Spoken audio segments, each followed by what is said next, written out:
तुम्ही नेहमी स्वतःला कमी समजता का किंवा कमी लेखता का किंवा इतरांशी तुलना करून स्वतःची किंमत कमी केली आहे का?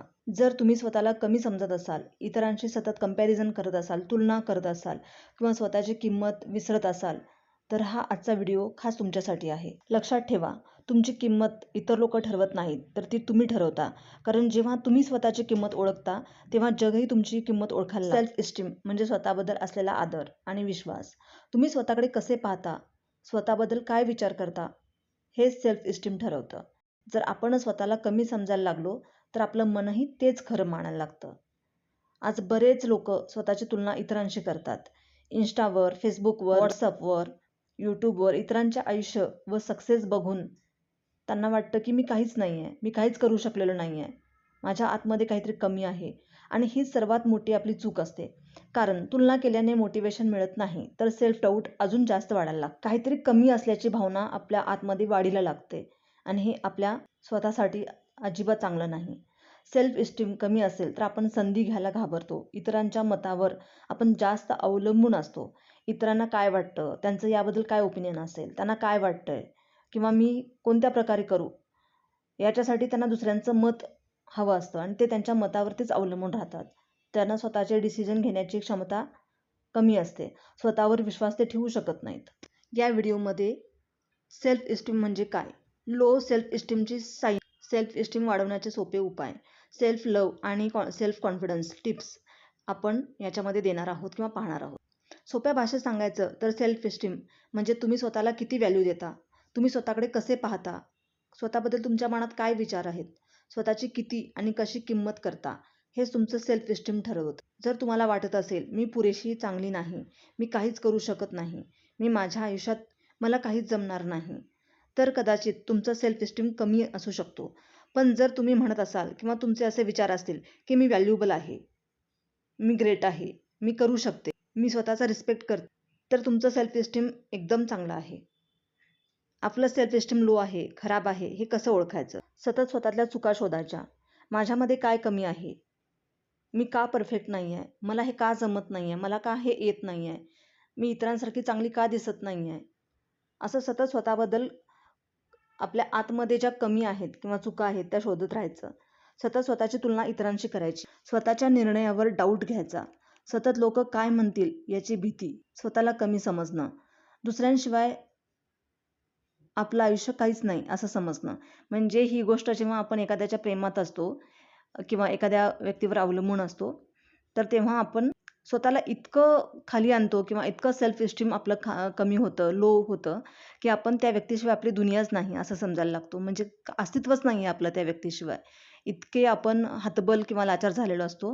हे सेल्फ इस्टीम कमी असण्याचं खूप मोठं लक्षण आहे. जर यातल्या काही गोष्टी तुमच्यात असतील तर काळजी करू नका, कारण सेल्फ इस्टीम इम्प्रूव्ह करता येतं. कधीपासून तर आत्तापासून, या क्षणापासून ते वाढवता येतं. सेल्फ इस्टीम कसं वाढवायचं? पहिली गोष्ट, निगेटिव्ह सेल्फ टॉक पूर्णपणे बंद करायचे.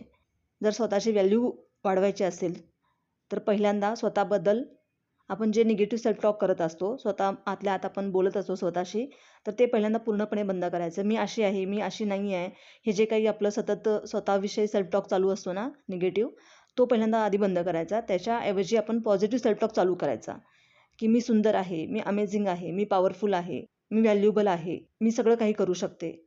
अशा टाईपचे सेल्फ टॉक आपण स्टार्ट करायचे.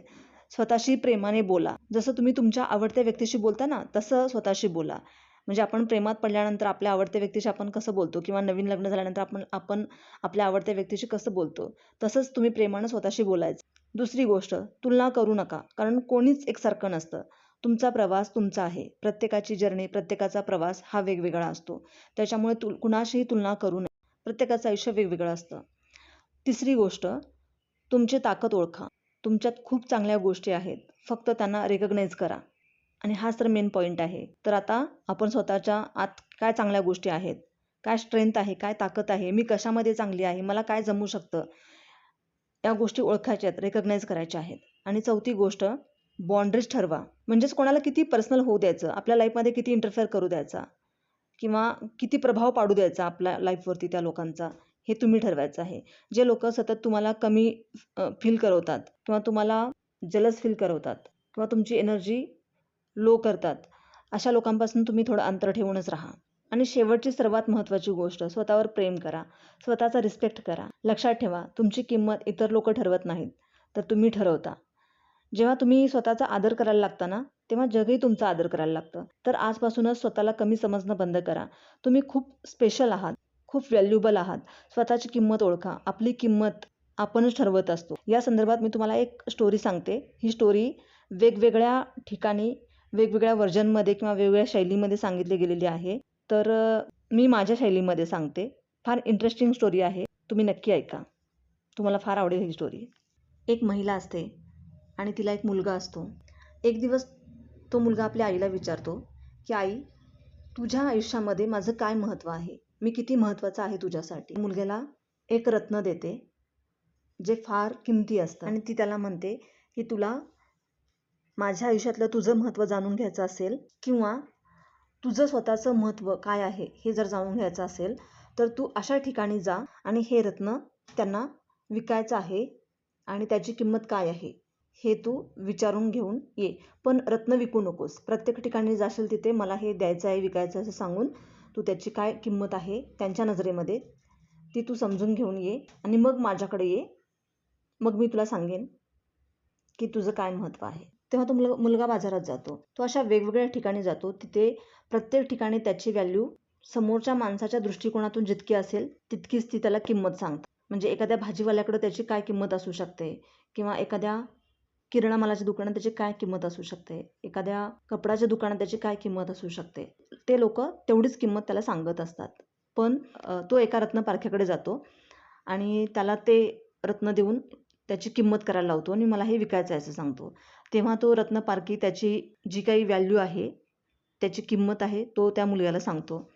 आणि जिथे जिथे तो मुलगा जाऊन आलेला असतो त्याच्यापेक्षा कितीतरी पटीने त्या रत्न पारख्याकडे त्याची किंमत कितीतरी पटीने जास्त असते.